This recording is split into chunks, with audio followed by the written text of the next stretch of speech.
Good evening. The coronavirus is the biggest threat this country has faced for decades, and this country is not alone. All over the world, we're seeing the devastating impact of this invisible killer. And so tonight,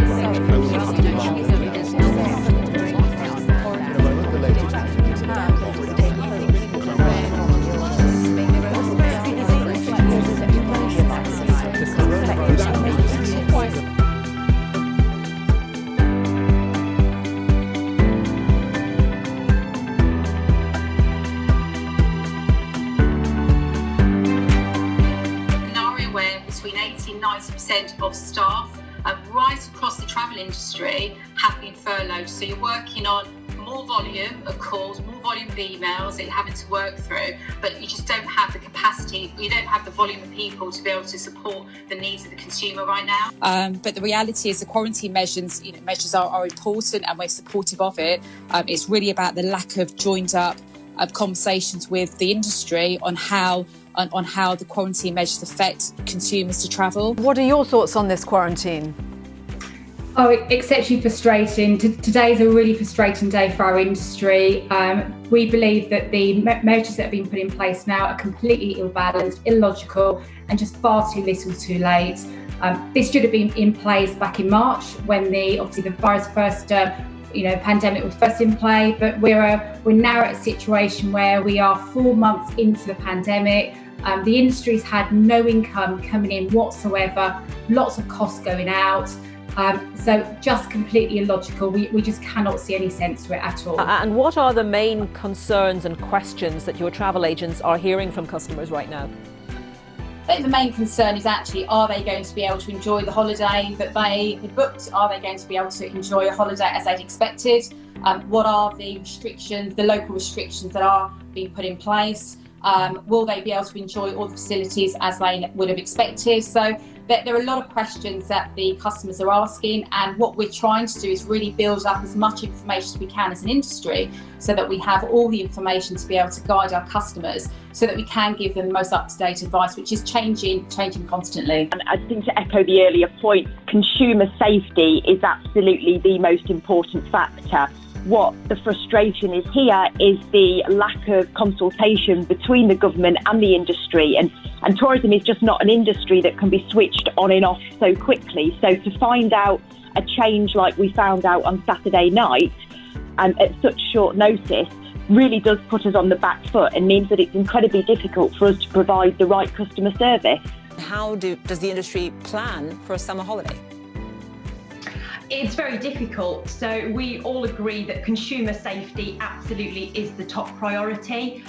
What is difficult is when we receive the information at the same time as everybody else, and that makes it incredibly difficult to be able to plan for the safe return of customers and also for customers that haven't yet travelled. So it makes it incredibly difficult for us to be able to give the proper customer service and plan for what the rest of the summer might look like. Who's the leisure director at Advantage Travel Partnership? She told me what she thought. Clearly, it goes without saying that consumer safety is absolutely the priority, but there's no doubt that this is a devastating blow to our industry.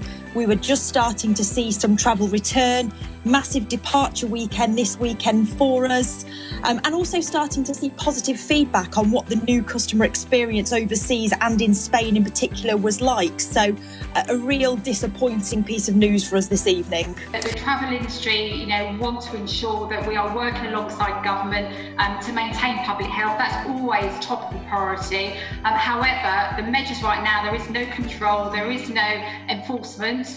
There are very reduced restrictions on travellers travelling into the UK, and actually a testing or a double testing would provide a more effective measure to allow travellers to travel and return back to the UK in a much more safer manner with a double testing regime.